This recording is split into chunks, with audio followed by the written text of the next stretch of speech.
السلام علیکم جی، تو یہ ہے پیاسن قسط number 22. Askelam Muniba Khalil, and hopefully you are enjoying the novel. So let's start. محگل بغیر اپنے پیر کی پرواہ کیے آج ریسٹورنٹ آ گئے. وہاں کھڑے ہونے اور چلنے میں اسے بہت مشکل ہو رہی تھی. اس کے پیر سے خون بھی رسنے لگا تھا، مگر وہ اس پر پٹی باندھے اپنے کام میں مگن رہی. پٹی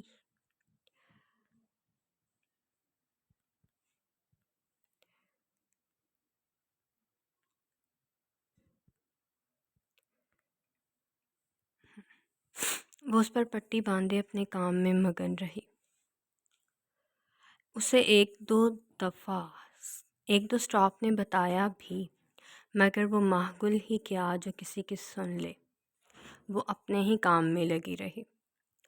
وہ بالاج کو اپنے دل و دماغ سے نکالنے کی ہر جد و جہد کر رہی تھی.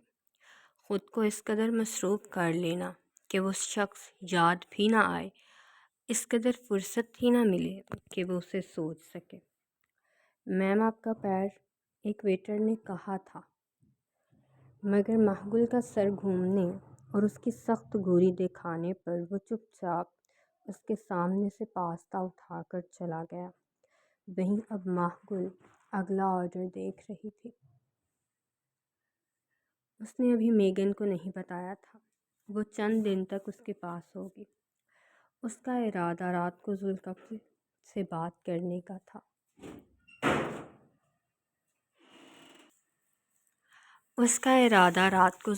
سے بات کرنے کا بھی تھا. اس کے بابا یہاں ان کے پاس ہی رہتے، وہ خود تو میگن کے ساتھ رہتی. اس طرح قدیر صاحب اس انجان ملک میں اکیلے ہو جاتے. یہاں تو وہ ذوالقفل کا بزنس سنبھالنے میں اس کی مدد کر رہے تھے. وہیں باقی سب بھی آہستہ آہستہ ٹھیک ہو ہی جاتا. اس نے خود کو احساس سا کروایا. ڈیٹیکٹیو کو بھی منع کر دیا. اب وہ کچھ نہیں کرتا، نہ اس کا پیچھا اور نہ ہی اس کی تصاویر لے کر اسے بھیجتا جن سے اس کے موبائل کی گیلری بھر چکی تھی، مگر انہیں ڈیلیٹ کرنے پر اس کا دل مانتا ہی نہیں. محگل کا اچانک فون بلنک ہوا. اس نے شیلف کا سہارا لیتے خود کو آگے گھسیٹا. موبائل پر اسی ڈیٹیکٹیو کا میسج تھا. اس نے اوپن کیا. وہاں بالاج کی تصاویر تھیں. اس وقت کی تصاویر جب بالاج نے اسے گود میں اٹھایا تھا. وہ ان تصاویر کو دیکھ ایک دفعہ ٹھہر سی گئی. کوئی کہہ سکتا تھا یہ سب دیکھ کر اسے افسوس ہوگا. وہ جس کی تصاویر رات دن دیکھتے نہیں تھکتی تھی، اب وہ اس کی چند تصاویر اپنے ساتھ دیکھ دل بھاری کیے کھڑی تھی. جولیا، یہ دیکھ لینا پلیز. وہ لڑکی فوراً سے آگے آ گئی.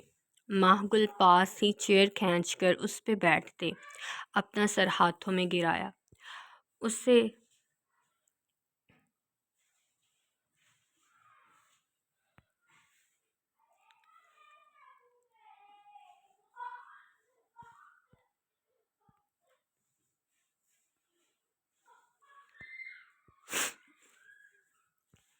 پہ بیٹھتے اپنا سر ہاتھوں میں گرایا.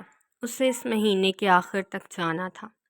وہ یہاں رک کر اب خود کو اس کے پیروں میں پڑتے نہیں دیکھ سکتی تھی. جو ہو چکا تھا وہ بہت تھا. اب بس وقت تھا وہ سب بند کر کے چلی جاتی، اور اس وقت کا آغاز ہو گیا تھا. اس نے لندن میں بیکری خرید لی تھی. بس میگن اس جگہ کے آس پاس نہیں تھی ابھی. وہ نیو جرسی تھی. وہاں سے اس جگہ پر جانے میں اسے 2 دن لگتے. جب وہ پہنچ جاتی، محگل اسے پھر سرپرائز دیتی، اور اس کے پہنچنے تک اسے بھی جانا تھا. چارلس وہاں سب تیاریاں دیکھ رہا تھا. وہ تو ان دونوں کے ساتھ لوٹ آنے پر خوش تھا. وہ دونوں ہی تو اس کی دوستیں تھیں، اس کی بیسٹ بڈیز. بالاج کیفے میں بیٹھا ٹیبل بجا رہا تھا. It's not Balaj, it's Shahnawaz.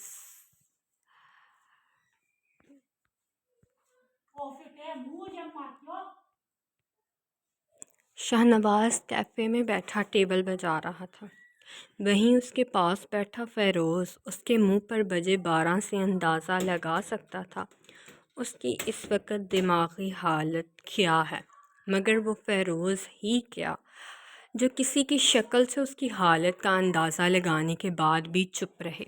وہیں ایک طرف خان آ بیٹھا تھا، مگر یہ خان صاحب صرف نام کے خان تھے، ان کی حرکتیں چبلوں والی ہی تھیں، کراچی کے ایس ایچ او کی اکلوتی اولاد، مگر مجال ہے جو اس اکلوتی اولاد نے کبھی پیسے اور دوستوں کے علاوہ کسی تیسرے سے محبت کی ہو۔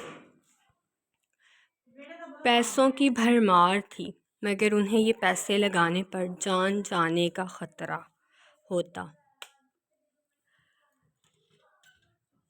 کدھر گئی ہوں؟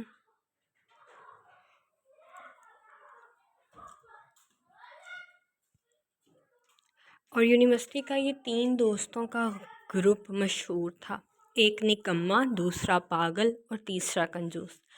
تینوں کو ہی اپنی خوبیوں میں کمال حاصل تھا۔ آج کل جلیبی پر مکھیاں نہیں بھنبھناتی، اس نے کچھ ڈرامائی انداز میں کہا۔ خان بھی اسے دیکھنے لگا۔ شاہ نواز اگنور کیا۔ جلیبی نہیں، لاوا کیک کہو۔ ہماری بھابھی جی اتنی سستی تو نہیں کہ مثال سستی سی دیں۔ خان کی بات پر اس نے ہاں والے تاثرات سے سر ہلایا، مطلب وہ بھی اکتفا کرتا ہے، اور آج کل بولنے والا طوطا بھی خاموش ہے۔ اس کی چپی برداشت نہ ہوئی تو مزید اپنے جیسی مثالیں دینا شروع کر دی، جن کا سر پیر وہ کچھ نہیں جانتا تھا۔ اپنے پر نہ کتروا لینا مجھ سے کبوتر کہیں کے۔ شاہ نواز نے خالی ڈسپوزیبل گلاس اس کی طرف پھینکا۔ اس نے دونوں ہاتھ یوں آگے کیے جیسے وہ شیشے کا گلاس ہو۔ اچھا، ویسے کہیں اس طوطی کی اپنی طوطی سے لڑائی تو نہیں ہو گئی؟ فیروز نے رازدارانہ انداز میں پوچھا۔ شاہ نواز نے جواب نہیں دیا، اس کا موڈ بھی نہیں تھا اس کی فالتو باتیں سننے کا۔ وہ اٹھ ہی گیا۔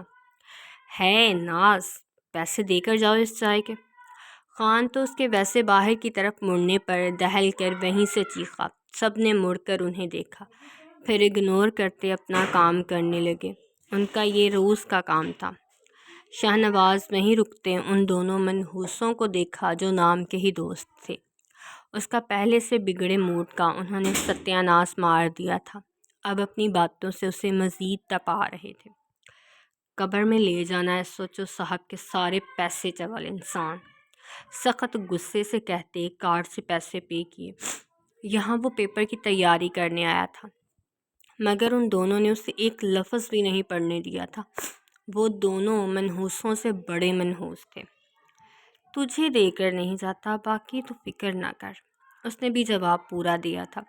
فیروز نے یوں آس پاس دیکھنا شروع کر دیا جیسے وہ ان دونوں کو جانتا ہی نہ ہو۔ شاہ نواز پیسے پے کرتے اسی کلاس کی طرف بڑھا جہاں ان کا پیپر تھا۔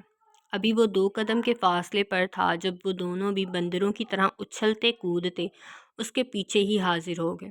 اس نے انہیں اگنور کیا، مگر وہ کہاں اگنور ہونے والی مخلوق تھی۔ اگنور، ہاں۔ اچھلتے کودتے چھلانگے لگاتے ان دونوں نے شاہ نواز کے گلے میں بازو ڈال لیے، ایک دائیں تو دوسرا بائیں جانب تھا۔ اس کا خون گرم کرنے کا کوئی موقع وہ ہاتھ سے جانے نہیں دیتے تھے۔ کیا بات ہے، کہیں ماسٹرنی نے تو کوئی نیا سبق نہیں پڑھانا شروع کر دیا؟ خان نے بھی اپنا حصہ ڈالا۔ شاہ نواز کا منہ تک کڑوا ہو گیا۔ وہ تو پرانے سبق نہیں سنتی، نیا کیا خاک پڑھائے گی، جلے بھنے انداز میں کہتے اس نے خان کو شوق میں چھوڑا۔ فیروز کا دھیان ان کی باتوں میں نہیں تھا، ورنہ وہ سامنے کلاس میں لگا منظر امتحان دیکھ رہا تھا۔ وہ تو جیسے کمرہ عدالت بن گیا ہو۔ فیروز نے شاہ نواز کا جواب بھی نہیں سنا، ورنہ یہاں شور تو مچا ہی دیتا۔ ماہپری کو شاہ نواز کی گاڑی سے نکلتے اور اپنے کیبن میں جاتے بہت سے اسٹوڈنٹس نے دیکھا تھا، مگر اس نے پرواہ نہیں کی۔ اس کے مطابق اس کے معاملے سے کسی کا کوئی لینا دینا نہیں تھا۔ جو کوئی اس سے سوال کرتا، مگر یہاں تو شاید معاملہ ہی بگڑ چکا تھا۔ وہ سیدھا اپنے کیبن میں آئی۔ 11 بجے شاہ نواز کی کلاس کا فائنل تھا۔ اس کا خیال تھا شاہ نواز اس کے پاس تیاری کے لیے آئے گا، مگر یہ اس کا وہم ہی تھا، وہ بالکل بھی نہیں آیا۔ وہ ساری رات انتظار کرتی رہی، مگر وہ انتظار ہی رہا، وہ نہیں آیا۔ ابھی وہ بیٹھ کر باقی کلاسز کے پیپر ٹھیک سے رکھنے لگی جن کے ہو گئے۔ اسی کام میں وہ وقت ہو گیا۔ وہ پیپر لینے کے ارادے سے اٹھی، سیدھا اس کلاس میں آئی، مگر وہاں بالاج کو نہ دیکھ اسے حیرت ہوئی۔ ویسے تو مشہور تھا وہ کبھی وقت پر پیپر دینے نہیں آئے، تو اس نے نفی میں سر ہلاتے سب اسٹوڈنٹس کو بٹھایا اور پھر پیپرز بانٹنے لگی۔ ابھی وہ بانٹ رہی تھی جب وہاں انسپیکشن ٹیم آ گئی۔ وہ ناسمجھی سے ان سب کو دیکھ رہی تھی جو مکمل سنجیدگی سے اس کے ہاتھ سے پیپر لے چکے تھے۔ مس آپ یہ پیپر نہیں لے سکتے، ان میں سے ایک لڑکی بولی جو ماہپری کی عمر کی ہی تھی۔ مگر کیوں؟ اس نے حیرت سے پوچھا۔ وہ پہلے ہی گھبرا رہی تھی۔ یہ پیپر لیک ہو چکا ہے۔ اس نے منہ پر ہاتھ رکھا تھا شوق سے۔ پیپر لیک کیسے ہو سکتا تھا؟ پیپر تھا ہی بس گنے چنے لوگوں کے پاس، ڈین، ایچ او ڈی اور وہ، بس ان لوگوں کو تو پیپر کا علم تھا۔ باقی سب اسٹوڈنٹس بھی کھڑے ہو چکے تھے۔ آپ کی چیکنگ ہوگی، ہمیں شک ہے کہ اس میں آپ کا ہاتھ ہے۔ اس نے حیرانی سے انہیں دیکھا۔ وہ یہ کیسے کہہ سکتے تھے؟ مگر میں، اس نے کچھ بولنا چاہا جب وہیں ایک اسٹوڈنٹ اٹھ کھڑا ہوا تھا۔ فیروز، وہ کہہ رہا تھا اسے تیاری کی ضرورت نہیں، پیپر سالو کرنا تو اس کے بائیں ہاتھ کا کھیل ہے۔ یقیناً شاہ نواز نے اسے بھی بتایا ہوگا۔ سب سر اس کی طرف گھومے۔ وہیں ماہپری ناسمجھی سے ان سب کو دیکھ رہی تھی۔ یہ الزام تھا اس پر۔ آپ پوری بات بتائیں، ایک پروفیسر نے کہا تو اس لڑکے نے پاکٹ سے موبائل نکالا تھا۔ یہ تصاویر میم کی ہیں شاہ نواز کے ساتھ، ہمارا کلاس فیلو ہے، میم کے پاس بھی وہ اکثر دکھائی دیتا ہے۔ اس کے علاوہ بھی میم اس کی گاڑی میں آتی جاتی ہیں۔ ہو سکتا ہے میم نے اسے پیپر بتایا ہو۔ ماہپری نے نفی میں سر ہلایا تھا۔ وہ نہیں بتا سکی تھی وہ اس کا شوہر ہے۔ وہ سب لوگ اسے نفرت بھری نظروں سے دیکھ رہے تھے۔ ماہپری انہیں روکنا چاہتی تھی۔ ان پروفیسر نے وہ تصاویر دیکھیں، ان میں نظر آتے چہرے نہیں بدل سکتے تھے۔ ماہپری شاہ نواز کے قریب ترین کھڑی، اس کے چہرے پہ نظریں ٹکائے۔ ہماری یونیورسٹی کو کریکٹر لیس لیکچرارز کی ضرورت نہیں۔ کریکٹر لیس سننے پر اس کی آنکھوں سے آنسو بہنے لگے تھے، سر نفی میں ہل رہا تھا۔ وہ ان سب کو سچ بتانا چاہتی تھی، مگر اس کی زبان ساتھ ہی نہیں دے رہی تھی۔ پروفیسر، زبان سنبھال کر بات کریں۔ آپ میں سے کسی کو حق نہیں مسز ماہپری کے کریکٹر پر سوال اٹھانے کا یا انہیں کریکٹر سرٹیفکیٹ دینے کا۔ فیروز ابھی شوق سے دیکھ رہا تھا جب ان کے پاس سے آواز گونجی۔ خان نے بھی اپنا بازو اس کے کندھے سے ہٹائے۔ وہ قدم قدم بڑھتے اپنی بیوی کی طرف بڑھا تھا، جو اتنے لوگوں میں اکیلا محسوس کر رہی تھی جیسے وہ تنہا رہ گئی ہو۔ آپ ذوالکفل بلوچ کے بھائی ہیں نا، ڈائمنڈ انڈسٹری؟ ان میں ایک پروفیسر بولا۔ شاہ نواز نے دھیان نہیں دیا۔ بہت کم لوگ اس سے واقف تھے، وہ بھی خاص طور پر وہی جنہیں ذوالکفل اس کے حوالے سے مل چکا تھا، بس وہ۔ میں جس کا بھی بھائی ہوں، آپ کو کس نے حق دیا میری بیوی سے ایسے بات کرنے کا؟ وہ اپنے شوہر کی گاڑی میں بیٹھ کر آئیں جائیں جو مرضی کریں۔ آپ لوگ ہوتے کون ہیں سوال کرنے والے یا کچھ پوچھنے والے؟ دہاڑ کر کہتے اس نے ماہپری کو سینے سے لگایا تھا، جو رونے لگی تھی۔ آنسو تھے کہ رکنے کا نام ہی نہیں لے رہے تھے۔ فیروز اور خان سنجیدہ سے کھڑے تھے، مگر وہ فیروز ہی کیا جس کی زبان کو سکون ہو۔ آج تو رضیہ گنڈوں میں پھنس گئی تھی، مگر ہمارے ہیرو نے بچا لیا، اور ہمارا سپر سٹار۔ خان نے اسے گھورا، مگر وہاں زبان کو سکون تھا کہاں؟ بلوچ صاحب، وہ پروفیسر کچھ کہتا جب شاہ نواز اپنا ایک بازو ماہپری کے کندھے سے گزارتے اسے خود میں چھپا گیا۔ باقی ساری کلاس شوق سے کھڑی تھی۔ ان کی میم سب سے نکمی لڑکی کی بیوی نکلی۔ انہیں مشکل لگ رہا تھا یہ ہضم کرنا، خاص طور پر لڑکیوں کو۔ اب آپ سے بات ایگزام سیل میں ہی ہوگی۔ اور اس انسپیکشن کا حساب بھی، جس میں آپ کو دوسروں کو کریکٹر سرٹیفکیٹ دینے کی عادت ہے۔ اس سے منت کرتے چھوڑ شاہ نواز ماہپری کے روتے وجود کو خود میں چھپائے وہاں سے سیدھا اس کے کیبن میں آیا۔ وہیں فیروز کھڑا اب آسمان کی طرف دیکھتے پیپر کینسل ہو جانے کی خوشی منا رہا تھا۔ خان نے فیروز کے کندھے پر مکہ جڑا تھا جو واپس اسے گھورنے لگا۔ فیضی، یہ پیپر پہلے سے خریدنے میں کتنے پیسے لگتے ہیں؟ اس نے سوچتے پوچھا۔ تو نے ضرور ہارٹ اٹیک لینا ہے رقم سن کر، اس نے ہنستے ہی کہا تھا کیونکہ وہ اس سے واقف تھا۔ تو بتا ہاں، رات بھر پڑھنے سے اچھا نہیں پیپر خرید کر آدھے گھنٹے میں پڑھ کر فرسٹ آ جاؤں؟ رات پڑھ کر فرسٹ آ جاؤں، اس نے چٹکیوں میں سوچا تھا۔ وہی فیروز گہرا مسکرایا۔ 3-4 لاکھ کہیں نہیں گئے، اس سے بھی زیادہ لگ جاتے ہیں۔ خان کا چہرہ یوں ہو گیا جیسے اس نے بھوت دیکھ لیا ہو۔ 2 منٹ بعد اسے ہوش آیا۔